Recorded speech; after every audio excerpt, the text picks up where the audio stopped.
ازيكم؟ النهارده هنتكلم عن الاسنان، وهنا يبقى انت جيت لي في ملعبي، لان انا في الحقيقه اصلا دكتور اسنان، وجاي النهارده افهمك الفرق ما بين الاسنان الدايمه والاسنان اللبنيه، وليه ما بيكونش في بديل للاسنان الدايمه بعد ما بتقع. يعني احنا اسناننا بتتبدل مره واحده بس ما بين الاسنان اللبنيه لاسنان دايمه، بعد كده مفيش.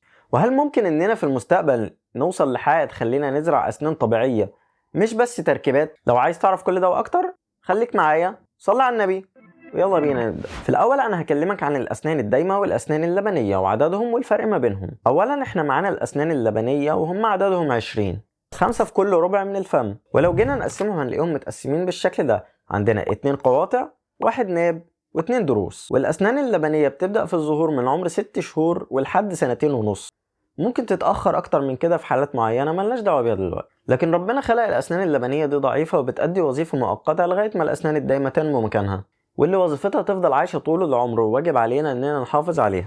والاسنان الدايمة عددهم 32، ولما نقسم البق الارباع بيكون في 8 في كل ربع. التمانية دول متقسمين ل2 قواطع، 1 ناب، 2 ضواحك، ودول بيطلعوا مكان الاسنان اللبنية القديمة اللي موجودة قبل كده. بعد كده بيكون عندنا 3 ضروس بيطلعوا في مكان جديد، بسبب ان الانسان لما يكبر عظم فكه بيكبر وبيكون في مساحة اكتر لتوزيع الاسنان. والأسنان الدايمة بتبدأ في الظهور من عمر 6 سنين لحد 13 سنة، وده الأول 7 أسنان. والضرس الأخير واللي بنسميه ضرس العقل بيبدأ في الظهور من 17 ل 22 سنة، وممكن يتأخر عن كده أو يكون مدفون، ودي مش قصتنا النهاردة. طيب احنا كده اتعرفنا على الأسنان الدايمة واللبنية والفرق ما بينهم. ليه بقى عندنا صفين بس من الأسنان مش أكتر؟ في الحقيقة الموضوع بيرجع لأيام ما الإنسان بيكون جنين في الرحم، بالتحديد في الأسبوع السادس من الحمل تبدأ خلايا الأسنان اللبنية تتكون، وفي الأسبوع ال20 بتبدأ خلايا الأسنان الدايمة تتكون. وبعد كده الموضوع بيطول شرحه، وده شابتر كامل في هيستولوجي الأسنان ملناش دعوة بيه، ومش هينفع نشرحه في الفيديو ده لأنه ليه علاقة بدراسة طب الأسنان نفسها، وأنا مش جاي أزعجك بالموضوع ده دلوقتي. لكن اللي كنا عايزين نوصل له إن كده من ساعة ما الإنسان كان في رحم أمه وعدد الأسنان اللي هو هيتخلق بيها متحدد، فهو لو كان مقدر ليه إنه يكون عنده أسنان ناقصة هيكون ده متحدد من الأول، بسبب إن خلايا الأسنان دي ما كانتش موجودة أصلا. طيب احنا كده عرفنا إزاي الأسنان اتكونت وليه ما ينفعش يطلع أسنان تاني بعد الأسنان الدايمة ما بتقع.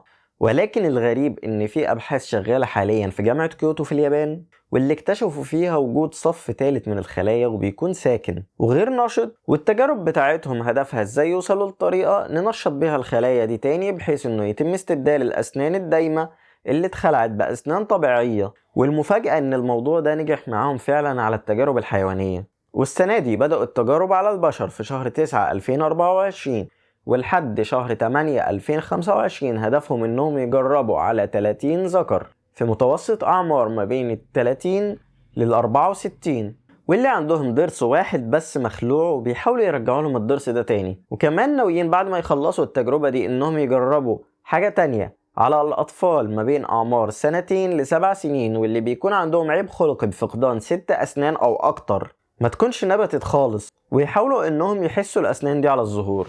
طب انت كمشاهد دلوقتي هتستفيد ايه من الموضوع ده؟ هقولك ان التجارب بتاعتهم دي لو نجحت كمان 5 سنين بس، ما تستغربش لو لقيتهم نزلوا السوق بعقار يخليك بدل ما تروح لدكتور الأسنان تعمل زرعة وفوقيها تركيبة، انت هتروح له عشان يوصف لك العقار ده ويتابع معاك النتيجة لنمو الضرس المفقود. طب هم اكيد هيعملوا براءة اختراع للموضوع ده وهيكون غالي، بس احنا عارفين ان الزراعة برضو غالية، فلو قدروا انهم يخلوا سعره قريب من سعر الزراعة هتكون حاجة عظيمة، لانه طبعا الحاجة الطبيعية اللي ربنا خلقها مهما كانت هتكون احسن من اي تركيبة.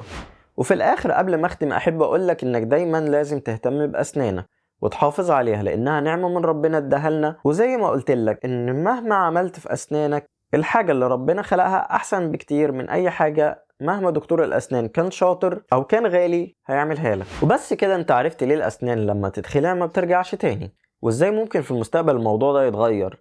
اكتب لي، هل انت شايف الاختراع ده فعلا ممكن يغير العالم؟ وهل تحب اني اعمل مواضيع تانية عن الأسنان؟ ما تنساش تعمل لايك للفيديو وسبسكرايب للقناة عشان يوصلك كل جديد. كان معاكم مستا، وسلام.